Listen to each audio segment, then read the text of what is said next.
for just now, they want to play kiting back because as you can see from Blacklist, they're really good at diving, right? They don't really want to go for the multi-dimensional composition to dive and to back away. They'd rather just focus on one thing right now, and that is really good, honestly, against the Blacklist composition. Yeah, for Blacklist International, they can opt to go for something along the lines of a Lapu-Lapu or a Yuzhong, as the squishy backliners from BTK can suffer from that kind of initiation. Maybe the bigger problem is this Esmeralda. Now it kind of makes total sense why BTK wanted to go for the first pick Esmeralda, or at least in this case, second pick Esmeralda. It's because of the fact that the deterrent factors for both the other heroes for the BTK lineup can be stopped by the Esmeralda. Well, speaking of which, comfort picks coming out on the side of Blacklist Oh! International. We see the Thanos. We also see the classic Oheb Alice here. Let's see what BTK's overall response is going to be. I think you go Grok this time. Now for BTK, that's your comfort pick. You know, I have a very, very weird pick in my head. Atlas. Ooh, Atlas? Is it going to be worth it this time around? I'm not 100% sure, but here we go. It's going to be Matilda instead. That has been left wide open since the beginning of time. At the very least, now they have guaranteed ways to at least knock Oh My Venus out of the real-world manipulation. Oh my god, the draft has been set by both of the teams right now. Give us your predictions, man. Let us know in the chat right now. Is it going to be Blacklist International or BTK? Gonna be a normal draft for game number 5, and I love it. They're gonna be sticking to what works. The classic Aljus Alice coming up from Blacklist International, greedy but still very strong. Oh, this is it. This is for all the marbles here. Is North America gonna make the biggest statement here at N3 by knocking Blacklist down to the lower bracket, or is it gonna be Blacklist taking this game? Only one may survive. Blacklist on the blue side, BTK on the red. Let's hop into the land of dawn. There's only one phrase to sum it all up. Boom, bang, bada bing. Are y'all ready for game 5? I'm so ready for game 5 here, and immediately we have to identify how these lanes are going to go. Thamus is going to get punished here on that top side by Shark instantaneously as Matilda controlling that river pressure. I want to say the Thams is more inclined to win against the Esmeralda in a 1v1 setup. That's why BTK put Shark in there just to poke out this Esmeralda, this Thams for a little bit. Maybe that will give a little bit of a head start for BTK. Absolutely. Now, again, it is going to be really, really good for the side of Blacklist here in the early stages with Wise just basically getting that little Wanderer, right? Both of the junglers need to scale, and this is what BTK needs to do with their composition, is to get an initial lead, I suppose, with that Yi Sun-shin. You need to get that guy rolling, man. Once he gets those items, he is going to be a nuisance, but if he scales as well as the Aldous, honestly, I favor the Aldous. Yeah.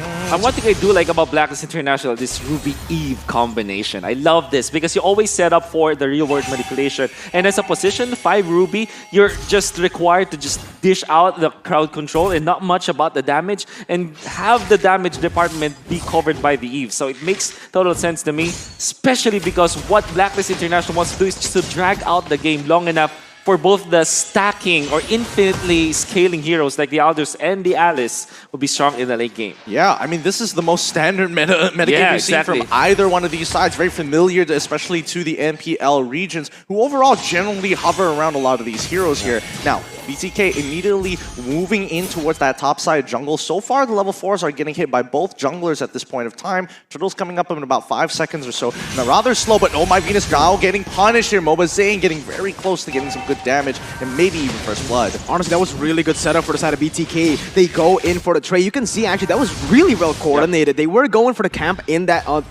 jungle invading as well, but they know that they want to go for a fight in the mid lane. They want to deal additional damage, and that literally just set up for the Turtle. What's happening bot side here? Turtle goes over by the STB here for BTK, but so far, for checking, getting a good Chaos Assault on towards Wise's side, but he can just absorb the damage. Yeah. Both heroes don't have a lot of items or a lot of stacks, but the Chase Fate coming up towards that side just to speed up his clearing. I really like how the Wise using this Aldous. He's really good. He's using that ultimate very efficiently just to roam around the map to get him to places a little bit faster. But look at this, BTK going in for the gank.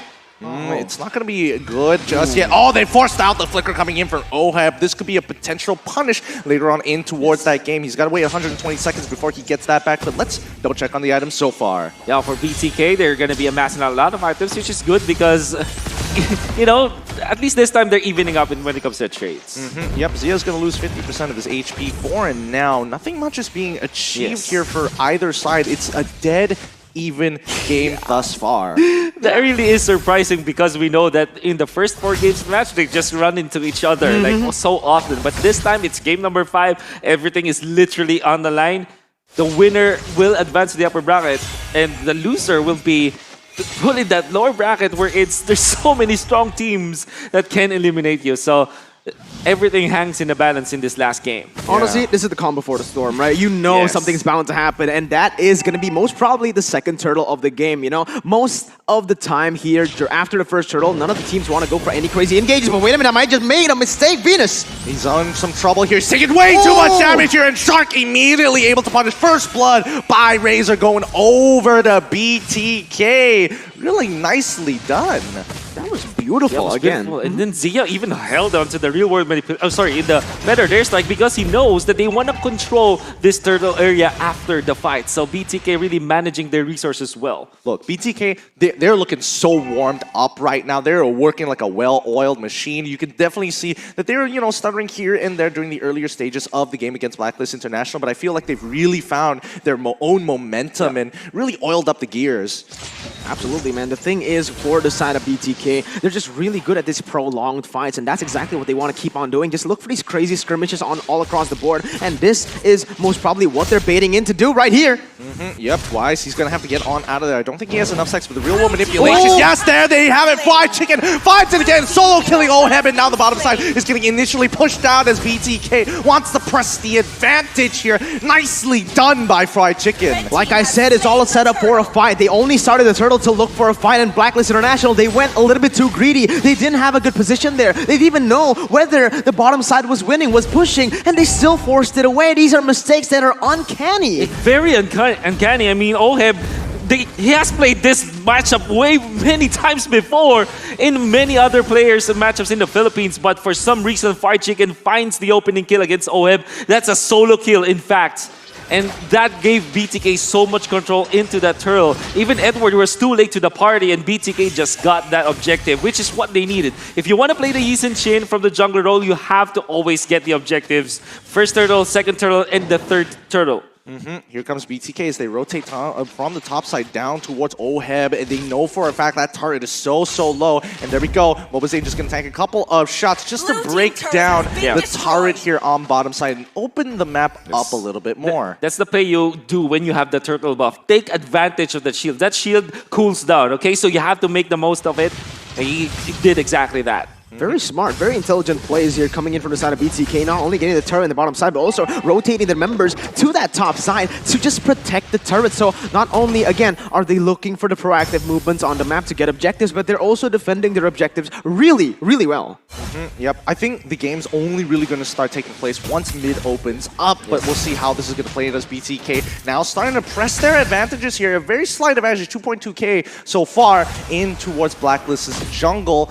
Slowly but surely, they just have to push and pull until somebody makes that mistake. Feather Airstrike does come up. Haji isn't going to force any situation right now. His top side might be in a little bit of trouble. Majority of the BTK members just hovering for priority over this turtle. Well, Blacklist International is giving Oheb the double lane treatment wherein you also get the mid lane, some of the mid lane minions, as well as your own lane, the gold lane minions, in fact, for this Alice. This is because you need recovery. And maybe for the next purple buff, they are going to give it to the Alice so that at least they can fight in this turtle. However, they might be too late. Oh, again, they're just so clean with these engages, with these setups. And look at the top side. Top side, Edward, he might be in some trouble here as Victor has already initiated on top of him. Fried Chicken came in a little later to disregard what Edward had to make in terms of his statement, but so far, BTK and as well as Blacklist International, BTK is posing questions and Blacklist International hasn't necessarily put up answers just yet. They're just avoiding these questions. The switch has been flipped. Blacklist International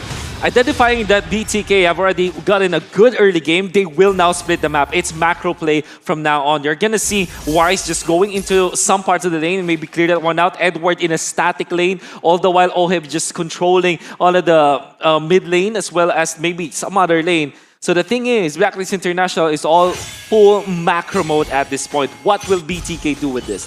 They're matching them. Look, Esmeralda is dealing with Aldous down on towards that bottom side, and you know she can. For now, she can handle him while there is still time. But BTK want to press their advantage with Fried Chicken as they move on forward. Shark does not start the initiation just yet, but definitely baits Edward into potentially using something, or at the very least popping his ult early. Oh, Shark now getting pulled in by the I'm Offended, who gets out very easily. Feathered Airstrike can guarantee that they're not going to get punished here. Oheb throwing the flowing, but hopefully tried to deter them away. The thing about Blacklist's composition is that they really do want to go for that wombo combo team fight. If they don't get that, it's going to be actually really, really hard. And that's the thing with the Yi Sun-shin. It's really good. Not only do you have that unstoppable dash, but you also have another option. You can take that guiding win. Yeah, the thing with Blacklist International is they went for the Aldous and the Alice, and this is as greedy as it sounds, right? Everybody needs those stacks. So in both Oheb as well as Wise, they have that passive component wherein they need time, they need gold and XP.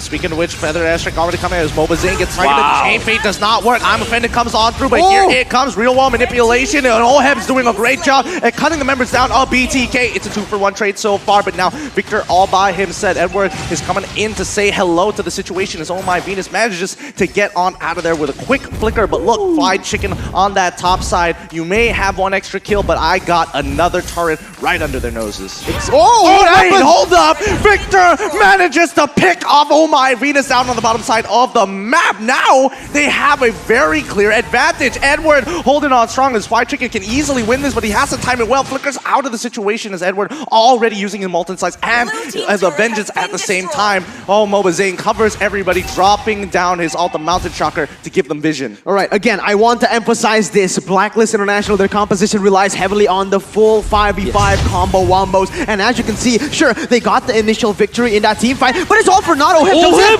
Oheb, he's dead. What? He's dead. He went right into the chopping block, and BTK happily dropped the guillotine. Oh my god. Very, very unlikely jump coming out from Oheb. What was he hoping to achieve there? I mean, doesn't have the best way to steal the Lord. And in fact, the Lord just, you know, the announcer just announced that the Lord has been taken. And maybe we get to see that in the replay. All due fairness, Blacklist International, they're really off of what Mirko was trying to say, the wombo combos. You can see Haji, the Kevin Durant, the KDA machine setting up for display with the Ruby as well as the Eve combo that we have always been talking about. But off-cam kills is what we saw. I mean, what we didn't see. I mean, the kill onto the Eve. But let's see this momentum here coming out for BTK. You can see they're getting hungrier. They're getting thirstier. You know what they want. The Lord has already been achieved. And here comes the falling Star Moon on towards Y's side. They've taken all the tier 2 turrets. And with the next wave, mid-tier 2 shall fall. And Blacklist International forced back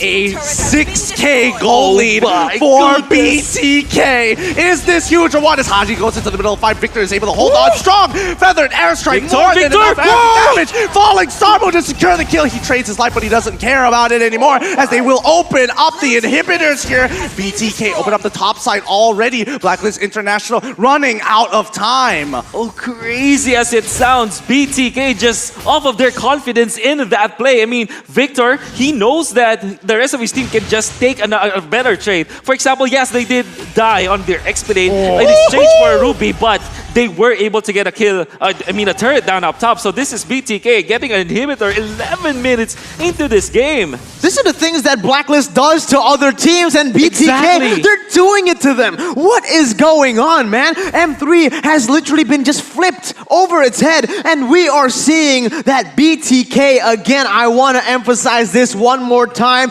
No coach, no analyst, no problem. In every world championship, there's always the underdog that we've love to see thrive.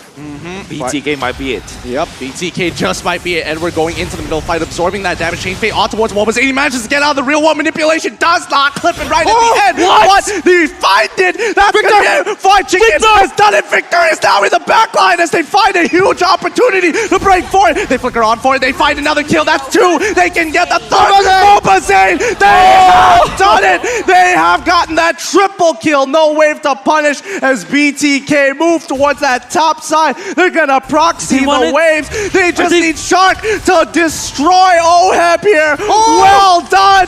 They have done it. The biggest upset 100% here so far. BTK have beaten Blacklist International. GG, well played. North America has come. What the heck happened there, man? Your all-nighter has just been... Oh my, I'm just speechless right now. BTK, baby! Everyone in this team, they came over. The first time they met was in the airport, and they've managed to get the victory against the tournament favorites. That is huge. Oh my goodness, and Victor! As well as Mo was saying, they're so happy with this. The odds are way against them. The 2% that went and voted for BTK from the Philippines, they're so happy with this. The majority of the regions, if you look at the other countries, they didn't vote as much for BTK, but BTK defied all odds. No coaches, no managers. I'm sorry if I repeat a miracle, but that is a massive, massive victory for BTK. I don't know. The size of relief of the BTK members well deserved as they move on towards the next stage here in the upper brackets, and they hold strong throughout. So happy for this team in North America. Will rejoice and recognize that these are their representatives. They're not even in the top 10 power rankings of MLBB before this tournament now. What do we rank him as? Do we rank him as #1 in the world at this point? It's tough to say, but Leo and LaFell, please break down this amazing victory coming in for the Bloodthirsty Kings.